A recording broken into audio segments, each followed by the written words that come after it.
Hey everybody, Dan Gorfinkle, eXp Realty. For all you buyers out there, all you guys who are out there in the market competing to get a property, there's a lot of aspects of when you're writing up your offer and how to play things out.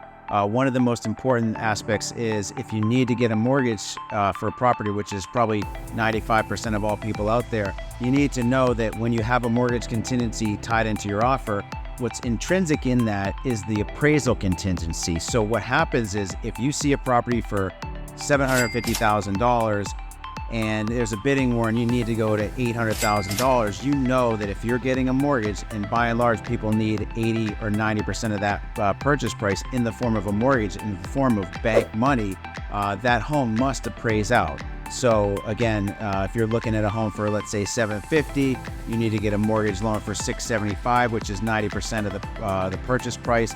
If that home does not appraise out for the $750,000 agreed upon price, and let's say that you went above the asking price, for example, if that home does not appraise out, the bank is only going to loan you 90% of what the appraised value is. So if it appraises for $700,000 and you're willing to pay $750,000, there's a gap of $50,000. The bank will only give you 90% of $700,000, which is like $630,000, not the $675,000 that you need. So now you have a gap of, in this case, $45,000 that you as a buyer are going to have to make up that difference. So if you have a great real estate agent who knows the ins and outs of this process, if they're going to do something where they're not going to, quote, hang you out to dry, you ultimately can wrap that mortgage or that appraisal contingency within the body of the mortgage contingency. And in so doing, you'll have recourse. You'll have recourse to what that agreed upon purchase price is. So if you have a really savvy buyer's agent who's negotiating on your behalf, and let's say you're willing to cover an appraisal gap of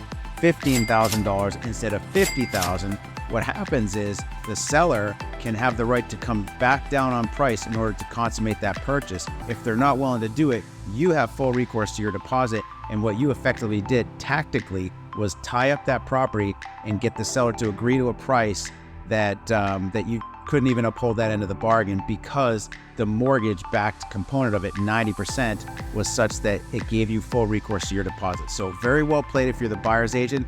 Not as well played if you're the seller's agent on that case. I know how to play both sides of the equation. So by all means, look to me when it comes to hiring anybody for your home purchase or your home sale. Dan Gorfinkle at eXp Realty, 617-820-8085. Shoot me a message and we'll catch up soon. Hit that like button and subscribe to my channel. Thank you.